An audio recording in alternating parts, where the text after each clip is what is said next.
our vision had always been that we were both going to be here and parenting our children together and farming full-time together, and that was what was going to happen. Well, it took us 12 years to get to that point. You know, we'd been calling the department and saying, well, what do we need to build? What facilities might we need? What do we need to be able to sell milk?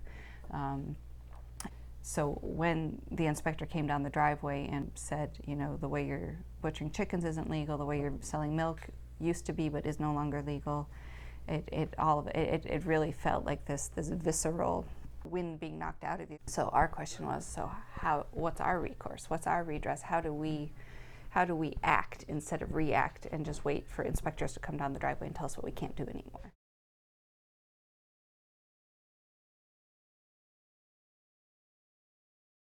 Here in our little towns in Maine, we passed these laws in our towns that said this food is actually our jurisdiction and not that of any agency controlled by any corporation, and it belongs to us, and we're going to keep that line here. In our mind, food sovereignty has to do with the people in a community saying it's up to us to determine how we feed ourselves and how we exchange food in our community.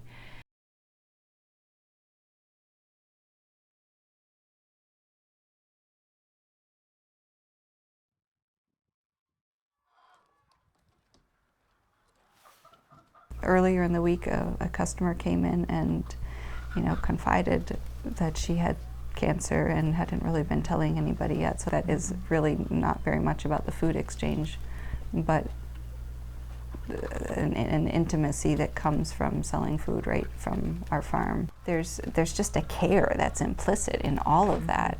That is a great deal of trust. And then I think over time, as these ordinances have passed and other communities have come to us, the customers have sort of articulated that back to us.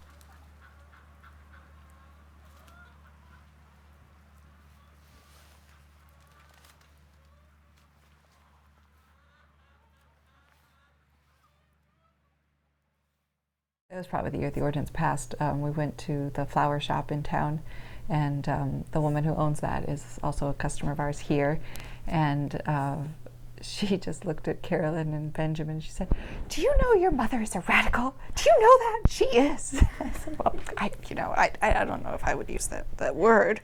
What does that word radical mean? And really, go back to the Latin, it's radix, and radix means root, and it just means being really rooted. And when I digging out witchgrass from the greenhouse, I always think of that now. It's like, this is why we call it, witchgrass, and why we say, you can't unroot a radical idea.